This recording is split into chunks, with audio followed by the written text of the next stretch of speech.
Pourquoi pas? Le problème, c'est que il y a les Palestiniens,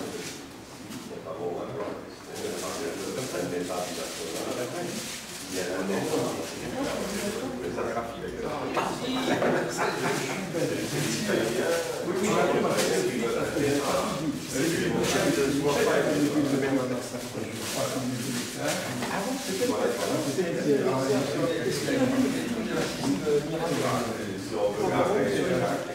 Il y en a un, il faut l'installer, je ne sais pas trop comment. Je ne sais pas, c'est pas non. Je vais continuer à correspondre avec Taoufik. Je l'ai rencontré aussi au mois de juin au colloque sur la résistance populaire palestinienne non violente, qui m'a beaucoup intéressé. D'ailleurs, on a trouvé les actes de ce colloque sur leur vente à Saint-Denis, il y en a aussi sur la table de la FPS. Là, il y a quelques brochures du MAP que j'ai reçues récemment. On vous évite là, si ça vous intéresse, on va sortir. Alors, j'ai voulu inviter, nous avons voulu au MAN, et avec les associations qui sont actuellement place François Rude avec nous, et quelques autres qui sont joints, l'inviter pour qu'il nous parle de cette résistance palestinienne non violente, de la conférence de Billing, la 5e conférence à laquelle il a pu lui assister, puisqu'il était parti avant le nuage, ou avant la poussière.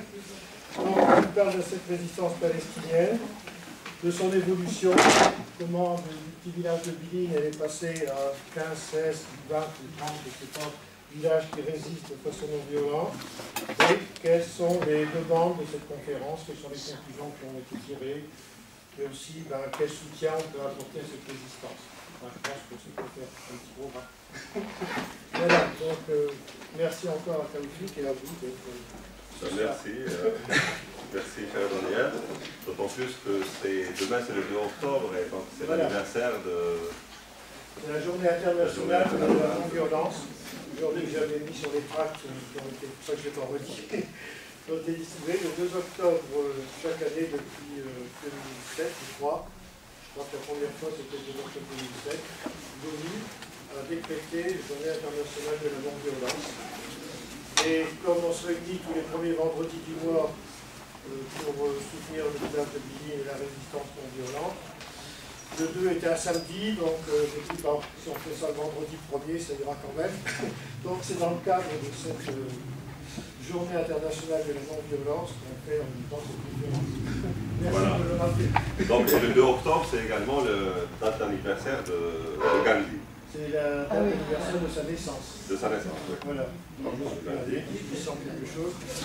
D'ailleurs, donc, justement, nos amis de Benaïm, de Sahara, donc j'ai eu au téléphone tout à l'heure et j'ai dit voilà, je vais participer à un débat sur la résistance populaire non violente, donc ils me passent le bonjour.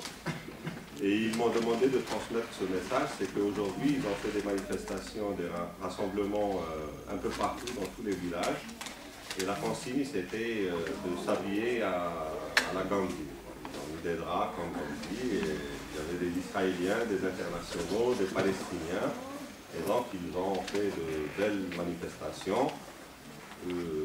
Il y avait de la violence, mais de la violence du côté israélien. Donc comme d'habitude, ils ont tiré avec des balles en caoutchouc, avec des gaz, des bombes lacrymogènes, mais des tirs à tir tendu, beaucoup de blessés. Il y avait même, d'ailleurs, de toute façon, ça a été souligné par l'organisation israélienne des droits de l'homme, B'Tselem, qu'il y a de plus en plus d'utilisation des gaz lacrymogènes, mais qui sont périmés. Et quand ils sont périmés, je ne suis pas chimiste, mais j'ai lu comme quoi ils s'oxydent et puis ils deviennent très très dangereux pour la santé. Donc voilà le quotidien de nos amis palestiniens et puis des Israéliens pacifistes, anticolonialistes qui justement ont fait du combat des Palestiniens le leur et qui se pointent aussi tous les vendredis dans ces différents villages pour participer justement à cette résistance. Donc juste un petit peu d'histoire, parce que l'image qu'on donne du Palestinien ou bien de ce conflit, c'est généralement une image violente, quoi. On voit, c'est-à-dire à chaque fois qu'on parle de la Palestine, c'est quand il y avait pendant des périodes, et ça existait, soit des attentats, soit des bombardements, soit Gaza, soit quand il y avait la réoccupation des villes palestiniennes en 2002, soit etc. Donc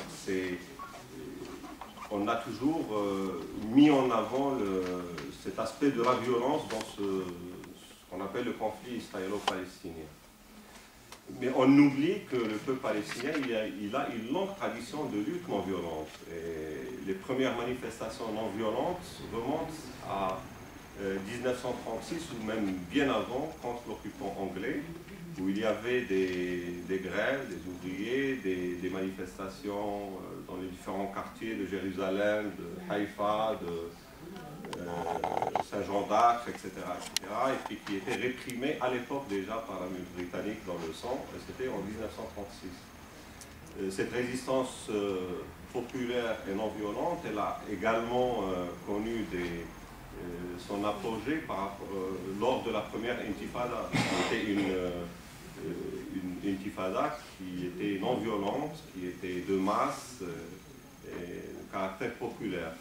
C'était également le cas de la deuxième intifada, du début de la deuxième intifada, qui a également eu cet aspect de masse, non violente, populaire, mais avec des revendications qui étaient toujours les mêmes, qui ont évolué depuis 1936 jusqu'à, mais que ce soit pour la première ou la deuxième intifada, c'était pour réclamer leurs droits qui sont reconnus par toute la communauté internationale, c'est-à-dire l'édification d'un État palestinien viable sur les frontières de 1967, et puis avec Jérusalem-Est comme capitale, et le droit au retour des réfugiés, ou bien une solution équitable pour les réfugiés. Donc c'est une revendication, on ne peut être plus légitime, et qui, donc jusqu'à maintenant, ne trouve pas de... La deuxième intifada, elle a sombré dans la violence parce qu'il y avait une répression féroce, justement. D'ailleurs, vous vous rappelez de ces, quand il y avait, qui a commencé déjà par l'assassinat de 15 Palestiniens, qu'on appelle les Palestiniens d'Israël, les Palestiniens de l'intérieur, qui manifestaient le refus de la visite de l'esplanade de la mosquée.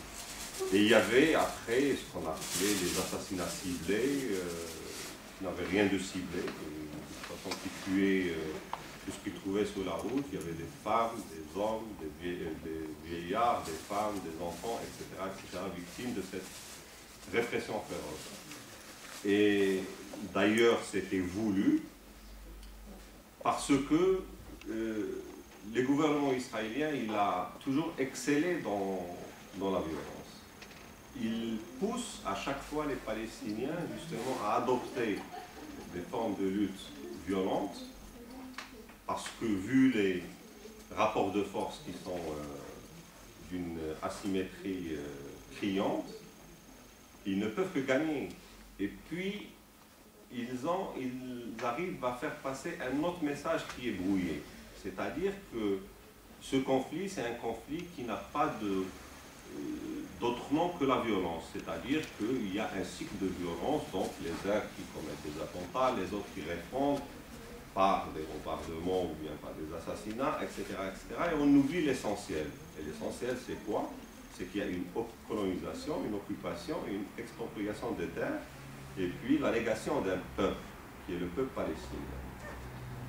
Et donc, cette deuxième intifada qui au début a apporté beaucoup d'espoir au peuple palestinien, malheureusement, à la fin, elle a été considérée comme un échec total, justement, de la direction palestinienne qui a, à mon avis, n'a pas pris les choses en main pour empêcher, justement, ce cycle de violence. Et puis, on se rappelle très bien de ces attentats suicides qui ne servaient absolument pas du tout la cause palestinienne, mais au contraire, elle lui a fait perdre tous les soutiens, ou beaucoup de soutiens qu'elle avait pu justement avoir au cours de décennies de lutte.